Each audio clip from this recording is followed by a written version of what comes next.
Today we're racing this 212 minibike. It rips.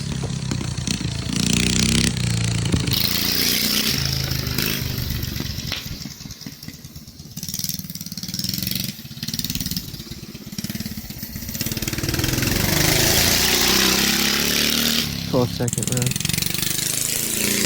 How do you go around that first one? Do you do it tight or really I go pretty tight, but I hang it wide at the end. That's not it. 13-second run. That's not it. No way. That's too slow.